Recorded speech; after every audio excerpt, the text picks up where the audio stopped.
So kasama natin si Mr. Gabriel Malyari. Project Ed din po siya ng basketball para dito sa school laro. 3-on-3 basketball na ginanap po kanina dyan po sa may UPCHK gym. And of course, sumasideline din siya. May isa sa mga players din ng Ultimate Business. So bro, magandang hapon and welcome to Sports Corner PH. Bumati ka naman sa ating mga followers. Good afternoon po sa lahat sa Sports Corner PH. Thank you po dahil sa opportunity na feature yung Escolaro 3x3 2024. Oh, okay. Ongoing ngayon as of now ang Escolaro, not just the Frisbee event na ginaganap ongoing, but of course yung sa kabila, yung 3-on-3 tournament. So basically, what are the details itong ongoing na tournament and what are the purpose pala para magkaroon sila ng magkaroon yung mga estudyante ng experience na maglaro ng 3-on-3 and makapagsabay na rin sa ibang mga players na rin sa 3-on-3. Yung event na po ito is program ng CHK, which is the culminating event ng PE2. Yung PE2 is the PE courses, PE subjects ng mga UP Diliman students. Kunyari pag napili niya is basketball, pwede sila maglaro sa 3-on-3 basketball and other sports like ultimate, football, and Philippine games like is Palarong Pinoy. Okay, ilang mga participants itong 3-on-3 basketball which is mostly the students na sa PE classes, and this is actually yung nabagit na culminating activity ito ng inyong semestral break na nabagit natin kanina doon sa interview natin kanina si Ma'am Patricia from Frisbee. So ilang participants doon sa event?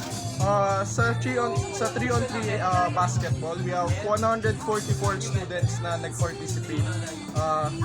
Both female and male yung participants po natin ngayon. Okay, and of course, tumatakbo ko ngayon hanggang now. So, abot ito hanggang 7 p.m. Tonight. So, itong tournament na ito is actually a great avenue na rin para sa mga estudyante na yung mga tinuruan nila pagdating sa 3-on-3 basketball, at least ma-apply nila sa pagsapak nila sa tournament. And this is actually a great avenue na para makita natin, ma-scout natin, baka pwede sila magiging potential na maglaro ng 3-on-3 basketball o tatluan sa iba't ibang mga competitions. Lalo na sa mga local and international. Ano masasabi niyo rito? Tingin ko yung venue or avenue para yung mga ginagawa ng culminating event na ito, hindi lang siya sports, kundi nagbibigay din ito ng opportunity para makilala or malaman nila yung kanilang identity, like yun pala, magaling pala sila sa basketball, sa other sports, at dahil doon nagkakaroon din sila ng mga kaibigan para makapaglaro at makapag-enjoy. So ano yung format na itong competition sa ngayon? Format po? Yung format ngayon is single round robin siya. Bale, yung isang team, kakalabanin niya lahat ng nasa bracket niya. Then after that, titingnan kung sino yung top seeds. After yung top seeds, maglalaban sila para sa playoffs. Okay, and then the finals, and of course, kung sino man mananalo, siya magiging titleist para dito sa competition na ito. By the way, sino ba yung mga instructors with regards sa 3-on-3 basketball na tumulong na sa pagpapatakbo nitong Escolaro 3-on-3 basketball, sir? Yung one of the PE teachers na nag-found or yung mga nag-held ng organizer dito is Professor Edwin Barber and Professor Aceron po. Okay, so by the way, yung isa sa mga prof natin ay meron lang siya pinunta na emergency dahil yung isa sa mga players natin ay na-pass out at sinugod na sa hospital. So we wish him well and get well soon nga sa kanya. And right now, in the future, tutuloy-tuloy pa ba itong 3-on-3 basketball tournament na ito to showcase, to witness yung ating mga estudyante na UP na ma-indulge o ma-engage nila sa skills sa pagdating sa 3-on-3 basketball? Yes po. For now, every year nagkakaroon ng events katulad na ito dahil syempre alam nyo naman sa UP na hindi more on stress na sa ACADS and all that, pero nagagawan pa rin ng paraan para makapag-enjoy through our sports.